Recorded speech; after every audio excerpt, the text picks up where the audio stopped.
Hello every one, welcome back.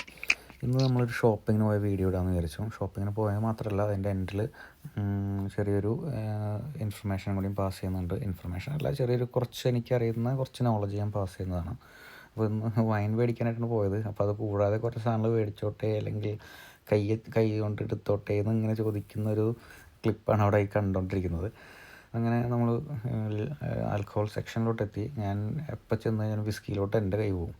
അങ്ങനെ ഞാനൊരു whisky എടുത്തായിരുന്നു. ഒരു വിസ്കി ബോട്ടിൽ എപ്പോഴും ഇങ്ങനെ സ്റ്റോക്ക് ചെയ്യുന്നത് എൻ്റെ ഒരു ശീലമായിപ്പോയി. പിന്നെ വൈൻ എടുത്തു. വൈൻ മെയിനായിട്ട് വൈഫ് വേണമെന്ന് പറഞ്ഞുകൊണ്ടാണ് വൈൻ മേടിക്കാനായിട്ട് പോയത്. അങ്ങനെ ജിമ്മ് നമ്മളിന്ന് സ്കിപ്പ് ചെയ്യേണ്ടി വന്നു. ജിം ഡ്രസ്സൊക്കെ ഇട്ട് പോയി വന്നിട്ട് തൊട്ടപ്പുറത്ത് ടെസ്കോ ഉണ്ട്. ടെസ്കോ എന്ന് പറഞ്ഞാൽ ഇവിടെയുള്ള എല്ലാവർക്കും അറിയാം, എന്നാലും അറിയാത്തവർക്ക് പറയാം, അതൊരു സൂപ്പർ മാർക്കറ്റ് പോലെ, സൂപ്പർ സ്റ്റോർ പോലെ. അപ്പോൾ നമ്മളങ്ങനെ കുറച്ച് മീറ്റ്സ് എടുത്തു, വെജിറ്റബിൾസ് എടുത്തു. അങ്ങനെ പേയ്മെൻറ്റിൻ്റെ അവിടെ എത്തിയപ്പോഴാണ് ഒരു ട്വിസ്റ്റ് ഉണ്ടാക്കിയത്. കാരണം ഞാൻ എൻ്റെ കാർഡ് യൂസ് ചെയ്തത്, വൈഫിൻ്റെ കാർഡാണ് യൂസ് ചെയ്തത്. കാരണം അവളാണ് കൂടുതൽ സാധനങ്ങൾ പർച്ചേസ് ചെയ്തത്. അപ്പോൾ അതുകൊണ്ട് ഞാൻ അവളുടെ കാർഡ് എടുത്തിട്ട് വരച്ചു. അതിൽ അവളത്ര ഹാപ്പി അല്ല, എന്നാലും കുഴപ്പമില്ല. അങ്ങനെ ലാസ്റ്റ് നമ്മൾ എല്ലാം കഴിഞ്ഞ് സാധനങ്ങളൊക്കെ കാറിലോട്ട് കയറ്റി വെച്ചു. അധികം തിരക്കൊന്നും ഉണ്ടായിരുന്നില്ല. നമ്മൾ പോയ സമയത്ത് അധികം തിരക്കൊന്നും, ഏകദേശം ക്ലോസ് ചെയ്യാൻ നേരത്തെ നമ്മൾ പോയത്. ഇവിടെ ഈ ടെസ്കോ 12 മണിക്കാണ് അടക്കുക. നമ്മൾ വീട്ടിലെത്തി.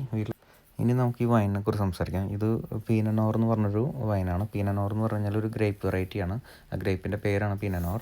ഇത് ഈ വേർഡ് വന്നിരിക്കുന്നതെന്ന് പറഞ്ഞാൽ ഒരു ഫ്രഞ്ച് വേർഡിൽ നിന്ന് ഡിറൈവ്ഡ് ആയിട്ടുള്ളൊരു വേർഡാണ്. പൈൻ ആൻഡ് ബാക്ക് എന്ന് പറഞ്ഞൊരു വേർഡിൽ നിന്നാണ് ഇത് വന്നിരിക്കുന്നത്.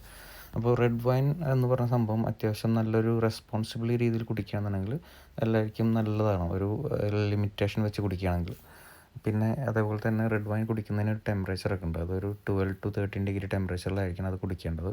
അപ്പോൾ അങ്ങനെയൊക്കെ നോക്കി കുടിക്കുക. പിന്നെ അതേപോലെ തന്നെ ഈ പറഞ്ഞ പോലെ റെഡ് വൈൻ്റെ ഈ ഗ്രേപ്പ് വെറൈറ്റീസിൽ തന്നെ പല വെറൈറ്റീസ് ഉണ്ട്. മെർലോട്ട്, മാൽബക്ക്, അങ്ങനെ പല വെറൈറ്റീസൊക്കെ ഉണ്ട്. അപ്പോൾ അതൊക്കെ ഇനി പയ്യെ ഞാൻ ചെയ്യുന്നതായിരിക്കും. എനിക്കറിയുന്ന ചെറിയ നോളജസ് ഞാൻ ഷെയർ ചെയ്യുന്നതായിരിക്കും. പിന്നെ വൈൻ സർവീസ് ചെയ്യുന്നതിന് കുറച്ച് സ്റ്റാൻഡേർഡൊക്കെ ഉണ്ട്. അപ്പോൾ അതൊക്കെ നല്ലൊരു റെസ്റ്റോറൻറ്റിലോട്ടൊക്കെ പോകുമ്പോൾ നമുക്ക് വൈനൊക്കെ ചോദിക്കുകയാണെന്നുണ്ടെങ്കിൽ അതൊക്കെ നമ്മളെങ്ങനെയാണ് അവരോട് നമ്മളെങ്ങനെ ബിഹേവ് ചെയ്യണം എന്നുള്ളതിൻ്റെയും കൂടി കുറച്ച് കാര്യങ്ങളൊക്കെ ഇതിൽ നിന്ന് നമുക്ക് മനസ്സിലാക്കാൻ പറ്റും.